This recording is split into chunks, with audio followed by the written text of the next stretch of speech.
Hi everyone.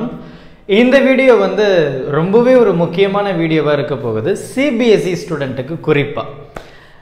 என்ன அப்படினு பாத்தீங்கன்னா நமக்கு இன்னைக்கு 10th and 12th ஓட ரிசல்ட் வந்து வர போகுதுன்னு சொல்லிட்டு எல்லா சோஷியல் மீடியாஸ்லயும் சரி YouTube சேனல்லயும் சரி நிறைய வீடியோஸ் வந்து போஸ்ட் பண்ணியிருந்தாங்க.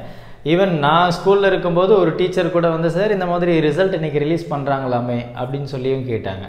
நானும் ஐயோ அப்படின்னு சொல்லிட்டு பரபரப்பாக எடுத்து பார்த்தேன். அப்புறம் பார்த்தா தான் தெரிஞ்சது அது ஒரு ஃபேக் நியூஸ் அப்படின்னு சொல்லிட்டு. ஸோ ஆப்வியஸ்லி நமக்கு எப்போ தான் ரிசல்ட் வரப்போகுது அப்படின்னு நம்ம பார்த்தோம்னா இப்போ வரைக்கும் யாருக்கும் தெரியாது. But as of last year என்ன ஆச்சு அப்படின்னா மே 12 லாஸ்ட் இயர் 2023ஓட ரிசல்ட் வந்து பார்த்தீங்கன்னா மே 12 வந்து கொடுத்துருந்தாங்க. பட் இந்த தடவை என்ன சொல்லியிருக்காங்க அப்படின்னு பார்த்தீங்கன்னா மே 20th அப்புறம் ரிசல்ட் வர்றதுக்கு வாய்ப்புகள் இருக்குதுன்னு சொல்கிறாங்க. ஸோ இந்த அகாடமிக் இயருக்கான ரிசல்ட் வந்து பார்த்தீங்கன்னா மே 20க்கு அப்புறம் வரலாம் அப்படின்னு சொல்லியிருக்காங்க. So we are expecting that too. இந்த வருஷம் பார்த்தீங்கன்னா 39 lakh ஸ்டூடெண்ட்ஸ் வந்து 10 and 12 வந்து எக்ஸாம் ரெஜிஸ்டர் பண்ணியிருக்காங்க. அதில் எத்தனை பேர் ஆப்சென்ட்ன்றதெல்லாம் நமக்கு தெரியாது. ஸோ 39 lakh ஸ்டூடெண்ட்ஸ் வந்து ஓவரால் நமக்கு வந்து ரிசல்ட் வந்து 10th சரி 12th சரி சேம் டே வந்து ரிலீஸ் பண்ணிவிடுவாங்க. ஸோ மே 20 அப்படின்ற மாதிரி வி ஆர் எக்ஸ்பெக்டிங்.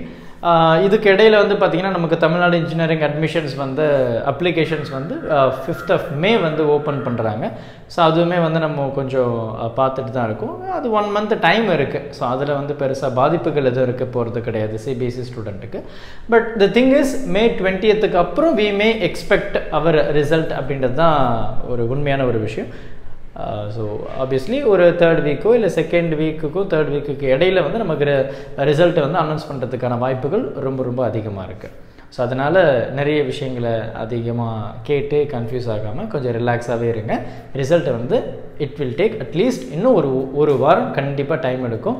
ஸோ அது வரைக்கும் நீங்கள் காலேஜஸ்லாம் தேடிட்டு இருப்பீங்க, ரிலாக்ஸாக தேடுங்க. பட் ரிசல்ட் இன்றைக்கி வந்தாலும் நீங்கள் என்ன எழுதுறீங்களோ அதுதான் வரப்போகுது, அது எந்த சேஞ்சஸும் இல்லை. ஸோ அதனால் just do whatever you are doing right no. Panic ஆக வேண்டாம், ரிலாக்ஸாக இருங்க.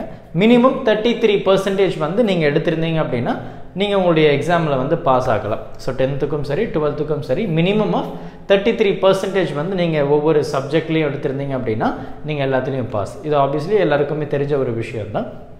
ஸோ அதனால் பார்த்துக்கலாம். Thank you. Help this with a smile.